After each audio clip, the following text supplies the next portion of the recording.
नमस्कार। धन्यवाद आपका हमारे साथ बने रहने के लिए। पिछली कड़ी में हमने बात करी थी राजस्थान के मुख्यमंत्री अशोक गहलोत और सियासत के जादूगर की, उनके जीवन से जुड़े कुछ घटनाक्रम की। आइए इसी क्रम में हम आगे बढ़ते हैं। 1993 की जनवरी की 18 तारीख ये केंद्र और कांग्रेस का नरसिम्हा राव युग था। उन्होंने अपने टेक्सटाइल मिनिस्टर को आदेश दिया कि वो अपना इस्तीफा सौंप दे।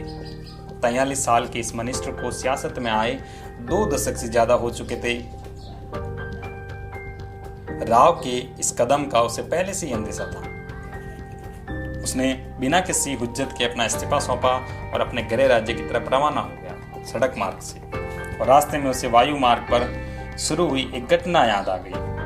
तो क्या हुआ, जो प्रेस में छपा था कि मंत्री काम में खिचड़ी था, जबकि वही प्रेस कुछ महीने पहले दिल्ली हॉट खोलने के फैसले पर उसकी कसीदे पढ़ रही थी।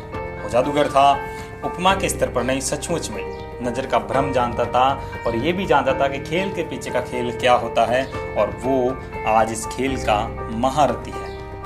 अशोक गहलोत का सियासी कैरियर पॉलिटिक्स के डार्क हॉर्स की जाता है। वो राजनीतिक तौर पर बहुत ही अप्रभावी माली बिरादरी से आते हैं। इसके बावजूद उन्होंने गांधी परिवार की नज़र में अपनी प्रासंगिकता को कभी कम नहीं होने दिया। लेकिन 1993 में गांधी परिवार की प्रासंगिकता सवालों के घेरे में थी। नरसिम्हा राव सत्ता के शीर्ष पर थे और एक तांत्रिक के एहसान तले दबे थे। तांत्रिक जो सबसे ज्यादा सत्ता का तंत्र समझता था, जिसे आलोचक त्रिपुंड वाला दलाल कहते थे, जिसने रिटायरमेंट की तैयारी करते राव के प्रधानमंत्री बनने की भविष्यवाणी की थी। ये चंद्रास्वामी थे। राव सरकार में जिनका ऐसा रसूख कि कई मंत्री इन्हें सरेआम उनके पांव छुआ करते थे। अशोक गहलोत और चंद्रास्वामी एक रोज एक ही फ्लाइट पर सवार थे। चंद्रास्वामी के साथ उनके कई चेले भी थे और चंद्रास्वामी थोड़ी थोड़ी देर के बाद तिरछी निगाहों से देखे जा रहे थे। उन्हें उम्मीद थी कि दूसरे मंत्रियों की तरह ही गहलोत भी उनका सिजदा करेंगे। ऐसा हुआ नहीं। ये दोनों रिश्तों के बीच में खटास की शुरुआत थी। इसके कुछ महीनों बाद राजस्थान के पाली जिले में कांग्रेस का एक कार्यक्रम होने जा रहा था। कार्यक्रम के कद्दावर नेता वीसी शुक्ला और अशोक गहलोत को इस कार्यक्रम में बुलाया गया था। पार्टी का कार्यक्रम था तो गहलोत ने आने के लिए हामी भर दी। कुछ दिनों बाद उन्हें पता लगा कि चंद्रास्वामी भी इस कार्यक्रम में आने वाले हैं और उन्होंने कार्यक्रम में आने से मना कर दिया। गहलोत की इस कदम से चंद्रास्वामी बेहद नाराज हुए। फिर कुछ हफ्तों के बाद गहलोत को राव मंत्रिमंडल से रुष्कत होना पड़ा था। उन्हें मंत्रिमंडल से निकाल दिया गया था, नरसिम्हा राव के मंत्रिमंडल से। गहलोत दिल्ली से राजस्थान लौट आए। इसके कुछ महीनों बाद 1993 के राजस्थान विधानसभा चुनाव में कांग्रेस को हार का सामना करना पड़ा। इस समय कांग्रेस में हरदेव जोशी, परशुराम मदेरणा, शिवचरण माथुर जैसे कई खेमे सक्रिय थे। मदेरणा प्रदेश कांग्रेस कमेटी के चीफ हुआ करते थे। उनकी सदारत में कांग्रेस 1990 और 1993 के विधानसभा चुनाव हार चुकी थी। गहलोत ने उसकी कुर्सी पर अपनी नजर गड़ा दी थी और साथ लिया ऐसे व्यक्ति को कभी जिसका तख्ता पलट किया था, मदेरणा की मदद से। और हरदेव जोशी पूर्व मुख्यमंत्री जो अब नेता प्रतिपक्ष थे। क्या डील हुई?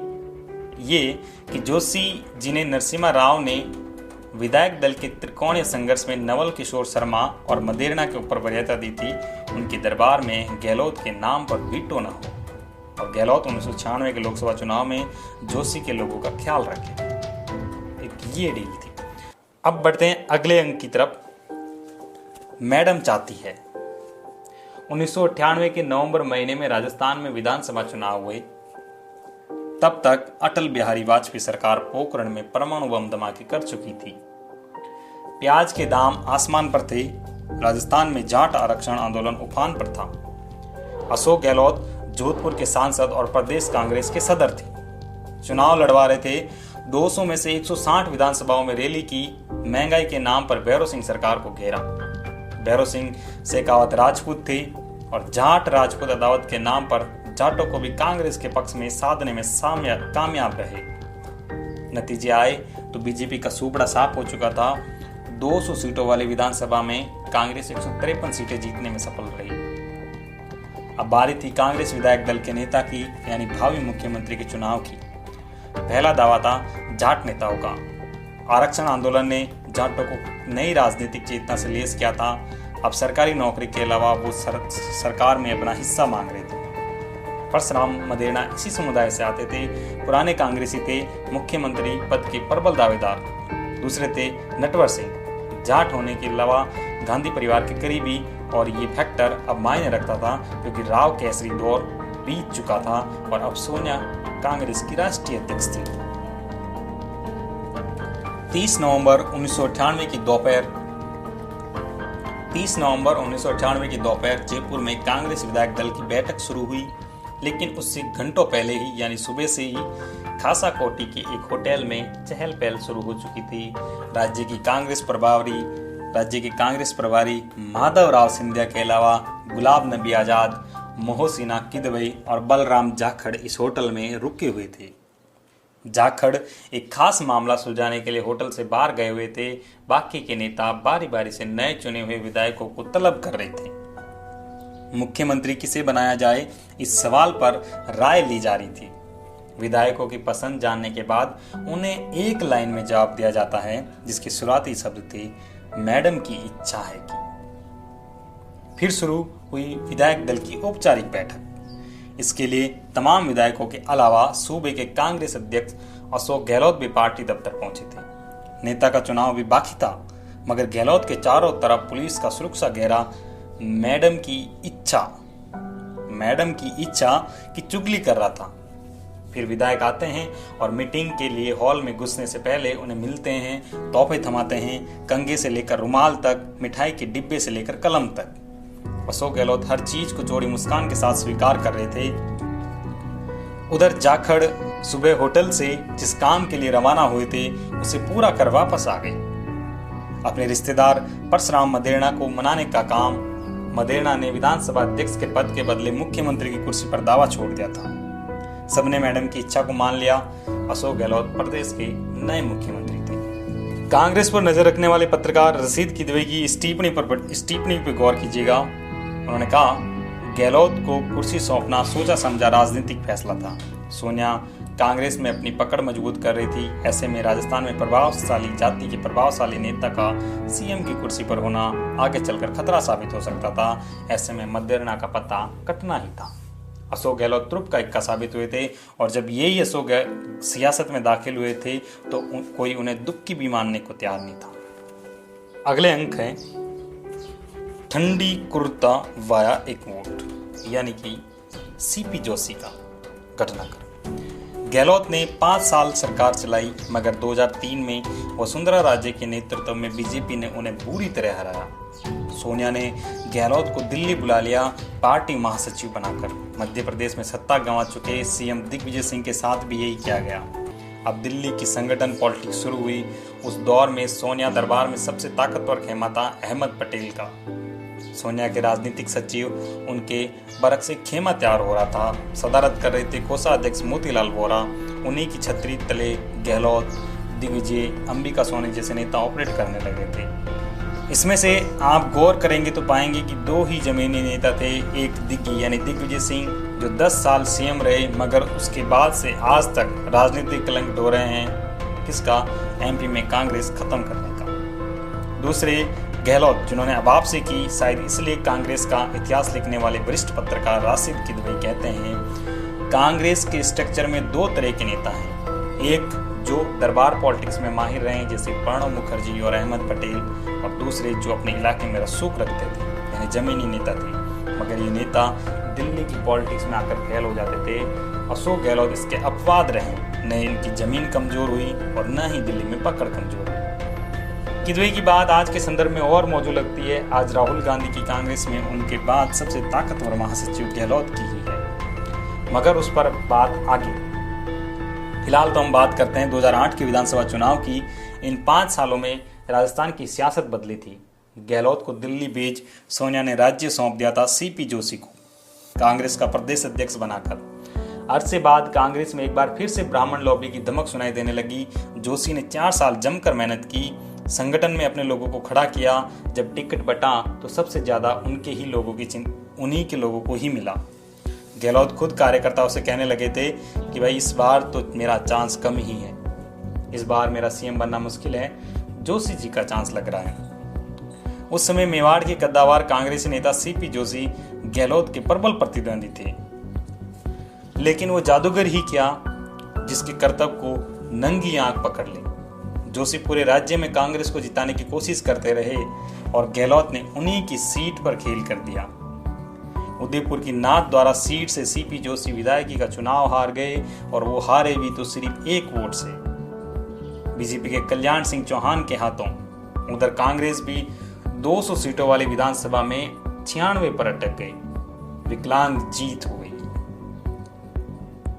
अब सबकी नजर बसपा यानी बहुजन समाज पार्टी से जीत कर आए 6 विधायकों पर थी और ये विधायक कहां थे? अशोक गहलोत के साथ। गहलोत की दोबारा ताजपोशी हो गई। गहलोत ने बाद में इन 6 विधायकों को कांग्रेस में शामिल कर लिया और सीपी जोशी को केंद्र की यूपीए सरकार में समायोजित कर लिया गया। गहलोत राज 2 शुरू हो चुका था। 2008 के राजस्थान विधानसभा चुनाव के नतीजों में सबसे बड़ा उलटफेर था मुख्यमंत्री पद के प्रमुख दावेदार सीपी जोशी का चुनाव हार जाना। जोशी राजसमंद जिले की नाथ द्वारा सीट से महज 1 वोट के अंतर से चुनाव हार गए थे। इसे महज एक संयोग कहा जा सकता है, लेकिन जोशी के कई समर्थक इसके लिए गहलोत को जिम्मेदार ठहराते रहे। अंक अगला, अशोक सरकार नहीं बचा पाता है, ये कहना था अरुणा राय का। सूचना का अधिकार कानून के आंदोलन से जुड़ी सोनिया गांधी की बेहद खास यूपीए राज में बनी सुपर कैबिनेट यानी राष्ट्रीय सलाहकार समिति की मेंबर सोनिया इस समिति की अध्यक्ष थी और लोग इसे ही असली सरकार मानते थे। क्या अरुणा ने गलत कहा था? तथ्य उन्हें सही ठहराते हैं। गहलोत के पहले कार्यकाल के दौरान राजस्थान में आरटीआई लागू हुई। ये साल था 2003 और इसी मुद्दे पर चुनाव लड़े गहलोत इसी साल सत्ता गंवा बैठे थे। दूसरे कार्यकाल में गहलोत ने मुफ्त दवा योजना शुरू की, सरकारी भर्तियां की, पेंशन दी, लेकिन 2013 के विधानसभा चुनाव में मोदी जी की आंधी में कांग्रेस को सबसे बुरी शिकस्त मिली। 200 सीटों में से सिर्फ 21 पर जीत। तो सूबे में सबसे बड़ी जीत 1998 की विधानसभा में और एक विधानसभा में 157 सीट और सबसे बड़ी हार दोनों गहलोत के खाते में जमा हो गई। इस हार के बाद गहलोत फिर दिल्ली आ गए। पिछली बार जोशी थे, इस बार सचिन पायलट राज्य के संगठन मुखिया बनाकर भेजे गए। अब फिर चुनाव है, यानी कि जब चुनाव गहलोत हार जाते हैं उन्हें दिल्ली बुला लिया जाता है और सत्ता की कमान किसी नए नेता को सौंप दी जाती है।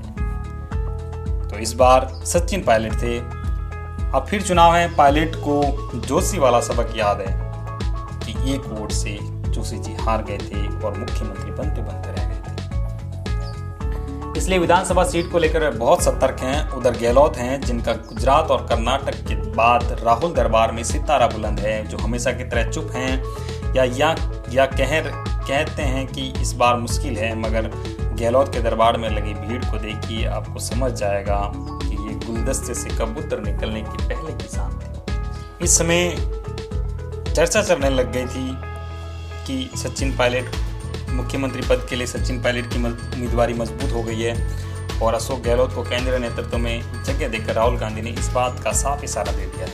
ये एकमात्र चर्चा थी उस समय। सबको पता है कि उस समय कांग्रेस 2 धड़ों में बटी हुई थी। पहले धड़े का नेतृत्व सचिन पायलट कर रहे थे, वही दूसरे धड़े की वफादारी अशोक गहलोत के साथ थी।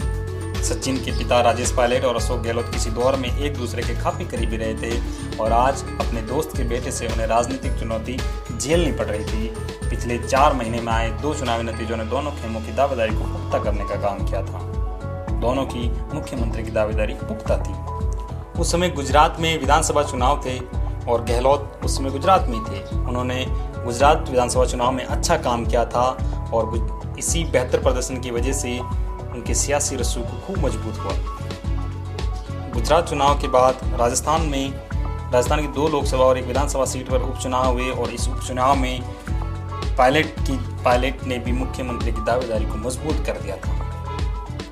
लेकिन गहलोत ठहरे जादूगर और इस बार फिर तीसरी बार वो राजस्थान के मुख्यमंत्री और सचिन पायलट उप मुख्यमंत्री। आपको ये जानकारी कैसी लगी कमेंट में हमें ज़रूर बताइएगा।